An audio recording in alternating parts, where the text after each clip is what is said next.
Osaka. Osaka kota perjuangan.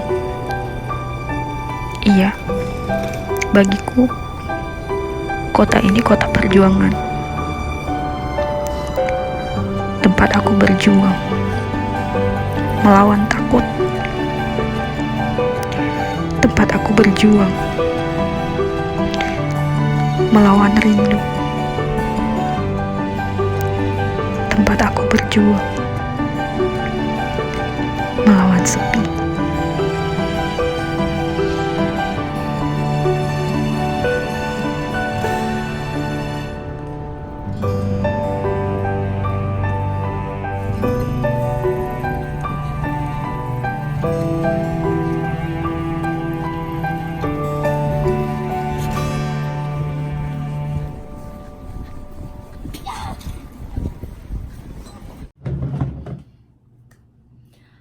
Assalamualaikum semuanya, selamat datang kembali di channel Fresh Tika Ginting. Alhamdulillah bisa ngevlog lagi setelah 2 minggu lebih nggak ngevlog. Jadi maklum, kemarin itu aku sempat berada di kondisi yang nggak baik gitu. Itu sebenarnya berpengaruh dengan keadaan di sini yang sedang tidak bagus gitu. Karena Jepang sempat menjadi negara yang memiliki nomor 2 yang memiliki efek dan dampak terbesar terhadap virus corona gitu. Dan aku sedang berada di negara yang keadaannya sedang tidak baik gitu. Jadi dan kondisi selain itu ada yang lain juga yang bikin pikiran aku tuh makin banyak gitu, semuanya tuh jadi menumpuk menjadi satu, sehingga aku aku kehilangan kendali. Kehilangan kendali ya kayak gitu deh pokoknya. Pikiran aku dipenuhi dengan pikiran-pikiran negatif gitu. Pikiran aku tuh dipenuhi dengan prasangka tidak baik gitu. Kayak mana ya,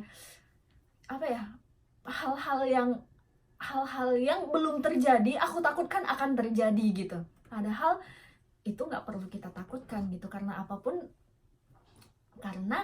semuanya itu sudah ditakdirkan sama Allah gitu. Kayak enggak berserah gitu, aku tuh kayak kehilangan iman gitu sebagai seorang yang punya seharusnya orang yang beriman itu nggak perlu takut, karena itu memang semuanya sudah dikehendaki sama Allah. Jadi cukup berserah diri sama Allah. Apapun yang terjadi itu sudah kehendak Allah gitu. Jadi kita nggak bisa melawan. Kalau memang dia sudah berkehendak kita akan mati, berarti kita akan mati gitu. Nggak harus dengan virus corona, dimanapun kita berada kita pasti akan meninggal gitu kalau memang sudah waktunya dipanggil sama Tuhan gitu. Tapi pada saat itu, dengan situasi yang tidak baik itu, aku kehilangan kendali dan nggak bisa berpikir jernih, sehingga aku nggak menemukan hal positif itu, nggak menemukan cara berpikir seperti itu gitu. Jadi setiap hari itu aku selalu dipenuhi dengan ketakutan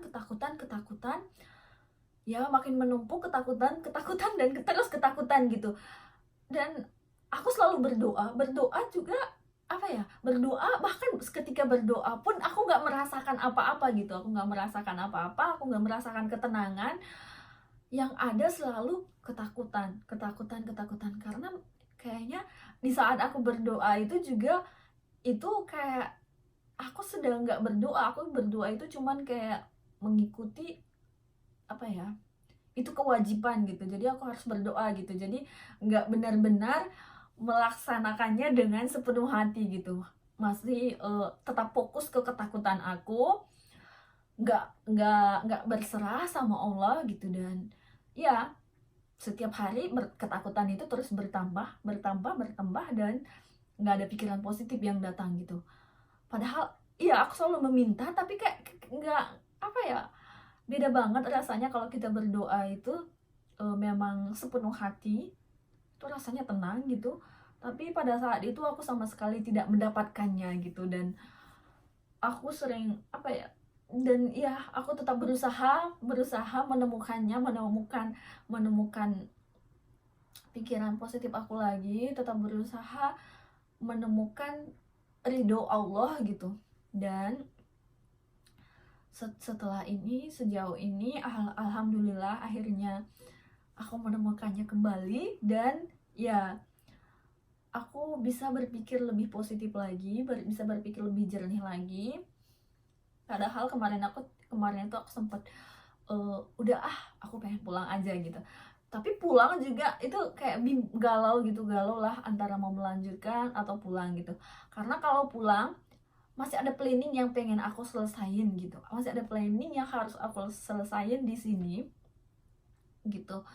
Tapi kalau nggak pulang juga aku takut gitu. Kayaknya setiap hari demi hari itu di sini tuh menyiksa gitu, udah terasa menyiksa. Aku nggak ada lagi hal menyenangkan di sini, nggak ada lagi yang bisa aku nikmati gitu. Pokoknya setiap hari itu hari-hari aku tuh selalu dipenuhi dengan ketakutan. Pulang kerja sampai di rumah udah kayak gitu, lihat berita-berita takut lagi gitu. Ya, beberapa waktu lalu Jepang menjadi salah satu negara yang memiliki efek sangat besar terhadap virus corona. Jepang sempat menduduki peringkat kedua negara dengan efek terbesar terhadap virus corona. Ya, sebenarnya penyebaran terbesarnya itu memuncak meningkat pesat gitu setelah di kapal feri yang berlabuh di Yokohama, di kapal Diamond. Disitulah jumlah terbesar dari penyebaran virus corona di Jepang gitu. Kalau di setiap prefektur itu tidak terlalu banyak. Menurut data yang sempat aku lihat per tanggal 13 Maret kemarin itu, jumlah keseluruhan yang terinfeksi di Jepang itu ada 711 orang. Nah, prefektur yang memiliki resiko tinggi terhadap infeksi corona ini, prefektur dengan kasus tertinggi virus corona ini adalah prefektur Hokkaido. Hokkaido itu sebesar 137 orang, Aichi 114 orang, Osaka 92 orang, dan Tokyo 77 orang. Ya, kalau dibandingkan dengan negara-negara yang lain, Jepang berhasil menekan jumlah penyebaran virus ini. Kalau dibandingkan dengan Korea, Italia, dan negara-negara yang lainnya, Jepang berhasil menekan jumlah penyebaran virus corona ini. Karena pemerintah Jepang memang sangat sigap untuk mengatasi penyebaran virus ini. Jadi mulai dari 2 Maret kemarin, sekolah-sekolah di Jepang itu pada diliburin hingga awal April nanti. Dan konser-konser atau event olahraga semuanya pada dibatalkan. Bahkan Olimpiade Tokyo yang akan diadakan Juli mendatang juga sempat dikabarkan akan sempat terancam dibatalkan gitu. Tapi alhamdulillah dengan keadaan yang sudah mulai membaik, akhirnya Perdana Menteri Jepang memutuskan untuk tetap melaksanakan Olimpiade Tokyo yang akan dilaksanakan pada Juli mendatang. Tapi taman-taman hiburan di Jepang masih ditutup, masih diperpanjang penutupannya, kayak Universal Studio, kayak Tokyo Disneyland dan Tokyo Disney Sea masih ditutup. Jadi buat teman-teman yang pengen berwisata ke Jepang itu sebaiknya dibatalin dulu, jangan dulu. Sayang sih sebenarnya, karena sebentar lagi kita bakalan masuk ke musim semi, dan musim semi yang cuman ya setahun sekali gitu, yang biasanya diincar banget sama para wisatawan yang pengen melihat bunga sakura gitu.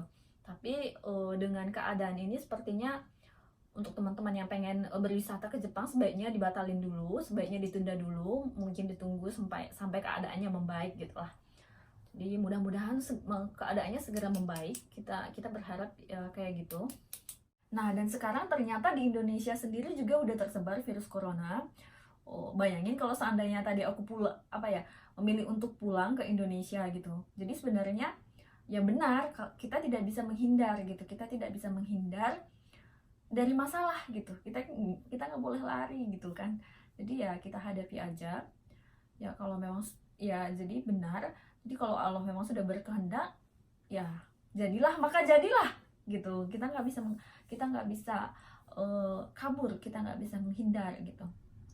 Nah jadi ya sebenarnya bukan cuman Indonesia, bukan cuman Jepang, seluruh virus corona ini udah menjadi masalah gitu, masalah mendunia gitu. Semuanya merasakan gitu. Jadi kita nggak perlu panik, jangan takut, tapi berusaha menjaga diri agar tetap fit, berusaha untuk tidak terinfeksi gitu, berusaha mematuhi apa yang sudah ditetapkan oleh pemerintah, kayak pemerintah di Jepang, kayak aku yang tinggal di Jepang, kayak yang di Indonesia juga mengikuti peraturan yang dikeluarkan oleh pemerintah Indonesia gitu. Jadi ya kita bekerja sama aja untuk mengurangi penyebaran virus corona ini, untuk mengatasi penyebaran virus corona ini gitu. Jangan panik, jangan saling menebar kebencian gitu, jangan banyak protes gitu, Mbak. Kita boleh berpendapat kalau memang punya solusi yang lebih baik gitu, tapi kalau nggak punya solusi ya udah ikuti aja apa yang ada gitu. Jangan membuat suasana jadi semakin kacau gitu.